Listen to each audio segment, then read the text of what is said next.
अभी आप सुन रहे हैं सुमन मलंगिया एंटरटेनमेंट को। DJ Suman Malangia.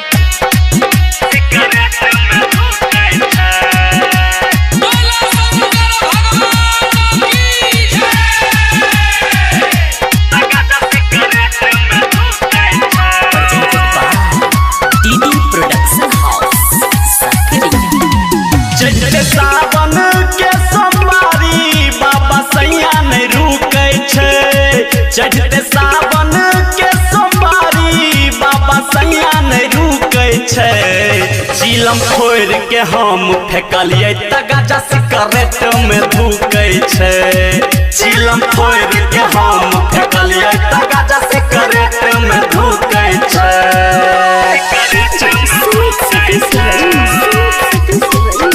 DJ Suman Deewana presented by DD production house Sakri.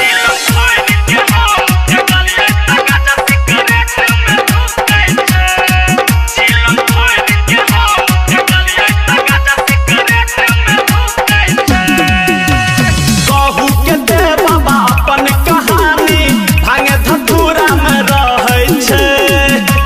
DJ Suman दीवाना कहू के दे बाबा अपन कहानी भांगे धतूरा में रहै छै।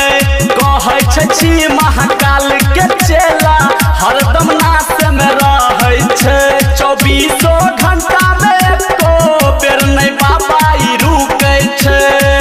24 घंटा में एको बेर नहीं बाबा ई रुकै छै। चिलम फोड़ के हम फेंकलिए त गाजा सिगरेट में धुकै छै।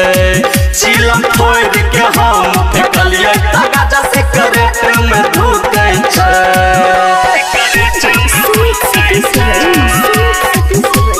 Suman Malangiya presented by DD production house Sakri.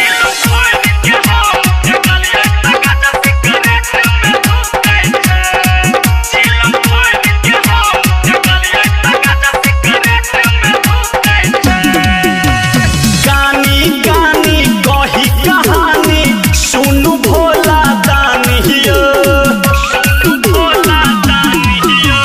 गानी गानी कही कहानी सुनु भोला दानियो।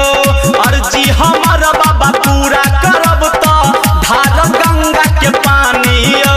आ राजा हराइटर के संगे धुरंधरो फूकै छै।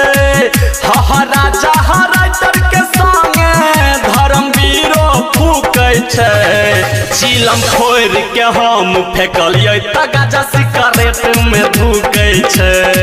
चिलम फोड़ के हम फेंकलिए त गाजा सिगरेट में धुकै छै।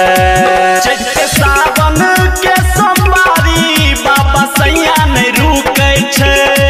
चढ़ते सावन के सोमवारी बाबा सैया नहीं रुकै छै। चिलम फोड़ के हम फेंकलिए त गाजा सिगरेट में धुकै छै। चिलम फोड़ डीजे सुमन मलंगिया मधुबनी। डीजे सुमन मोबाइल नंबर 8882452308 है।